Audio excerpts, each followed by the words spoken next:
नमस्ते, म योगेन्द्र सिंह बोरा।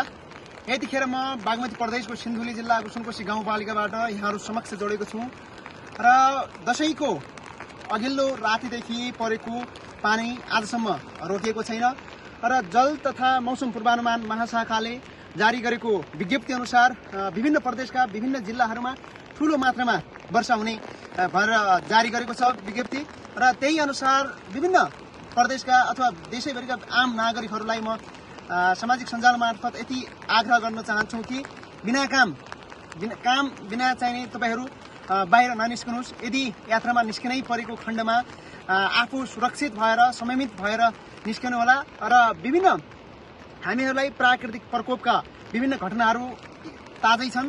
अघिल्लो वर्षको दशैंमा पनि विभिन्न ठाउँमा विभिन्न देशका विभिन्न भूभागहरूमा ठूलो मात्रामा धनजनको क्षति भएको थियो।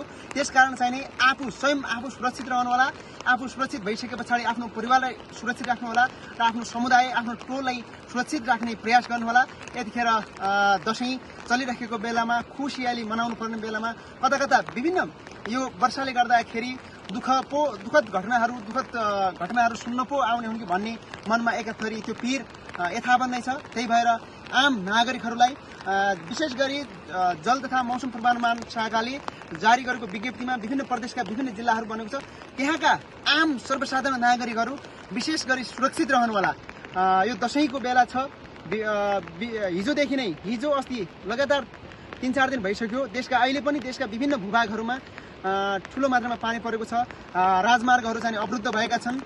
यात्रुहरू जहाँ यो दशैं मनाउनको लागि निस्केका बेला सबैजना आफ्नो ठाउँमा सुरक्षित भएर बसिदिनु होला र यति भन्दै नेपाल सरकारले जारी गरेका प्रोटोकलहरू सबैजनाले ध्यानपूर्वक लागू गरिदिनु होला, आफ्नो व्यवहारमा उतारिदिनु होला र यो वर्षातको समयमा आफू पनि बस्नु होला, संयमित रहनु होला, धैर्य रहनु होला भन्दै यही भिडियो मार्फत सबैजनालाई सचेत रहनुको लागि हार्दिक आग्रह गर्छु। हस्त धन्यवाद।